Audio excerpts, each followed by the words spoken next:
Hitler defied the treaty that had shackled Germany. He publicly announced the creation of a new air force, the Luftwaffe.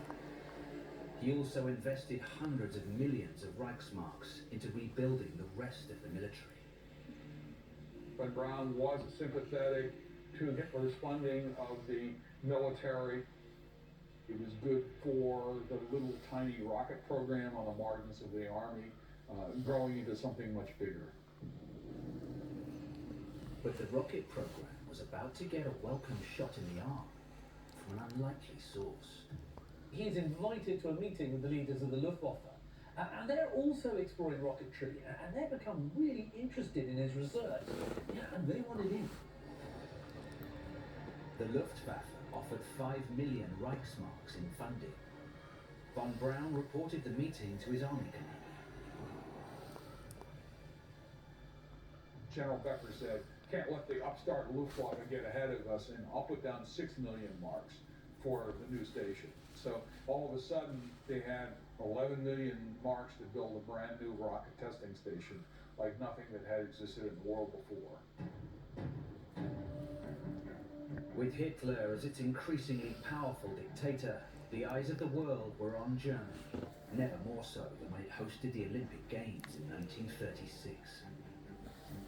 And all the while, the rocket program continued, cloaked in secrecy. But von Braun was about to learn the full scale of the challenge ahead of him. The Army leadership were really enthused about the idea that the ballistic missile would be this surprise weapon that would change the course of the war. But it was a huge jump to get from a few hundred kilograms of thrust to tens of thousands of tons of thrust. To design, build and test a rocket on that scale, the program needed a bigger site where rockets could be fired across hundreds of miles. He talked to his mother. His mother said, "Why don't you go look at Peenemünde? Your grandfather used to go duck hunting up there." And so von Braun went up to Peenemünde and fell in love with the place.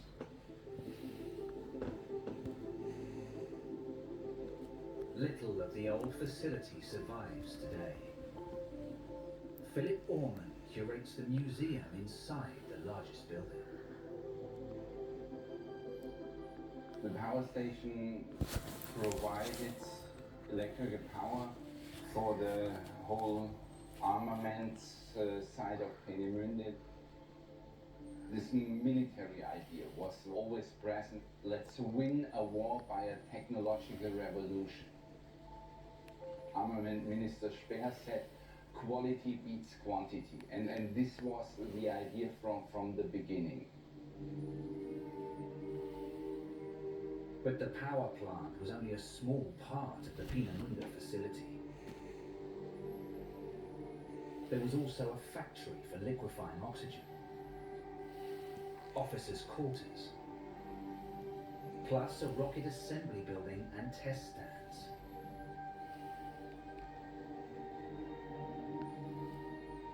It was the only facility this size anywhere in the world.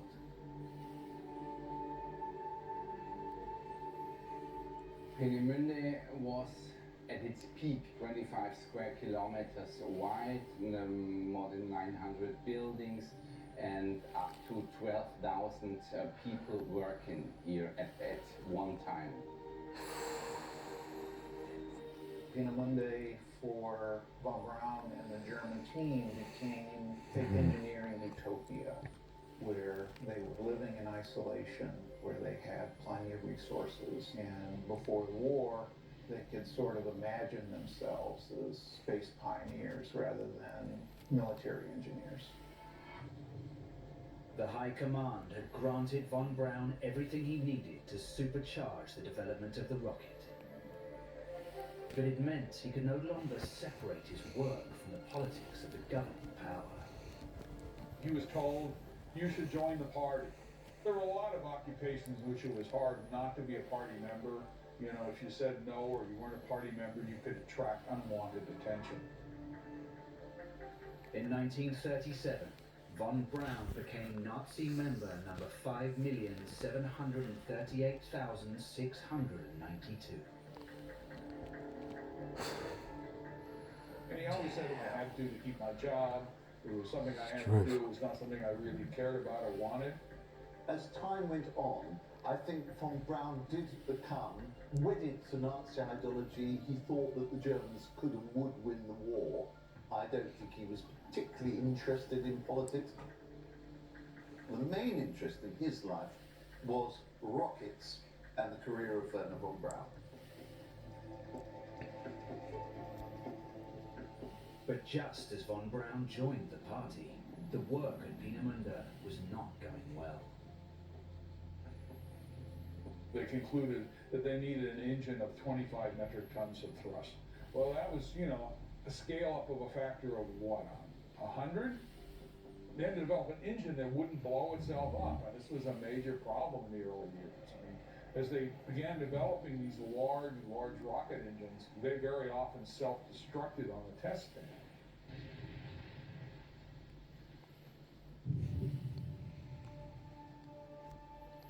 For nearly 1,000 years, the rocket had been a simple concept. A flammable substance not dissimilar to gunpowder was compacted into a tube. When it was ignited, the energy expelled from the open end created thrust, sending the rocket into the air. But to make a rocket powerful enough to travel longer distances and into space, von Braun needed to harness the potential of liquefied fuels, which contain more energy for their mass. So you have these separate chambers where you have the fuel and the liquid oxygen, and they have to be blended at exactly the correct pace. A mechanical turbo pump controls the mix of propellants and pressurizes them into the combustion chamber. If it's done poorly, it ends in disaster. All this has to happen while the vehicle flies at thousands of miles per hour on a plume of flame, and while carrying a 1-ton warhead in the nose cone. The A4's failures put the Peenemünde project in desperate need of cash. But now, Germany had a more immediate concern. Money was needed for tanks, money was needed for small arms, money was needed for munitions. So that all these were in competition with the rockets. Only Germany's commander-in-chief had the authority to grant more funds for the rocket program. But so far, Adolf Hitler had shown little interest in the project. Hitler's first encounter with the rocket program in person was a visit to Kummersdorf in spring of 1939. Hitler was known to be fascinated by the inner workings of his tanks and aircraft. This was von Braun's opportunity to get the Führer excited about the rocket. Hitler was now viewed as this incredibly great man in Germany, so I'm sure that von Braun was taken, and I think he says so in some places, taken by Hitler's charisma and his reputation as a great leader. Von Braun demonstrated the power of the rocket engines he created by firing them inside concrete chambers. There would have been lots of noise and a lot of heat, and they were trying to get Hitler really excited about rockets. But it doesn't work. While most were bowled over by the spectacle, Hitler remained unmoved.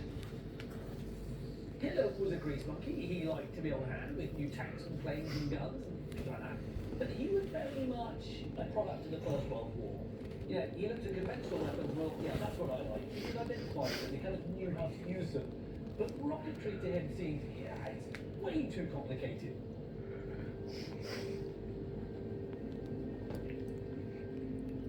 The plan to excite Hitler about rockets was a failure.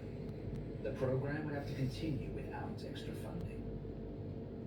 Von Braun would have to wait another 2 years for an opportunity to make his case.